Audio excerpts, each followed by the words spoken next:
السلام عليكم ورحمة الله وبركاته. طبعا العدلة انباعت ونزلت بها فيديو الحمد لله والشكر، وضمنت هذا. طبعا بالفيديو اللي يسأل يضمن الحق مال المحرك يجيني بأي تاريخ من تستهلك الدراجة، تنفتح تصلح إذا مفتوحة وإذا مصلحة أو بها كان عطل من عندي أو اكتشفها هي شغلة خارج الاتفاق، فلو بقت 1000 سنة مرجوعة فلوسه وحقه موجود. زين، صلي على محمد وآل محمد.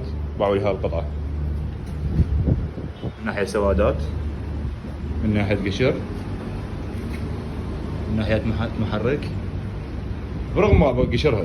إذا تذكرون كلامي، ايش قد قشرها هاي قاعد، ايش قد نصبتها فتشي زي ما شاء الله.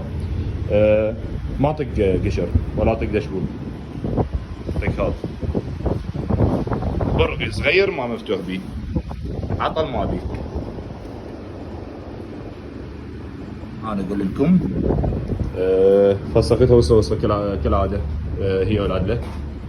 فطبيت بها من هنا، طلعت بها من هناك بالفاره غسل كامل. فتحت البلوك داب الدله، لقيته حتى جنسه ياباني، نظفته ورجعته تبديل دهن. نظفت التويتر همين.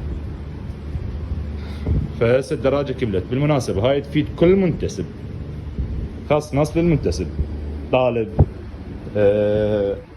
رجال كبير، شاب ما يحب تصليح، المهم اي واحد يعني قليل خبره بيها او يحب دراجه بس دهن وبنزين يداريها، فدراجه خير من الله، يعني بالعافيه على ياخذها والله العظيم. ويعني تيجي انت تفحصها بنفسك، صدق بالعافيه على ياخذها.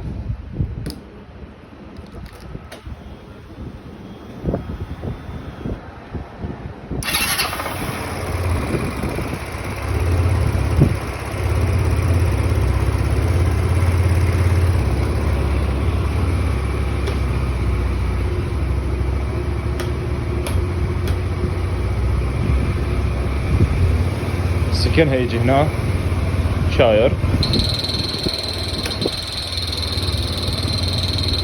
يسرى يمنه. بالمناسبة يعني ما شاء الله بأي وقت فتحت السويتش تشيك انجن عندك يطفى، شغل نص نقرة. يعني قصتها حلوة، كل شي بيها بلادي، ما ملعوب بيها. هذا كوشنها اول مره فتحتها انا على ايدي، يعني تصور البراغي بزنجرات الزنجر، اوراق الوصوليه. زين،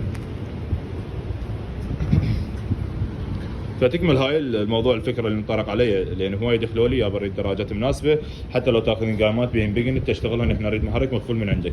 فاني هسه باذن الله اذا التوفيق من الله انباعت هاي الدراجه، فراح انزل السوق واختار لكم قطعتين هم من مناسبات وحلوات كقشر محرك يمي يعني. زين، ادخل لكم بالمحرك من البيجن للكوار.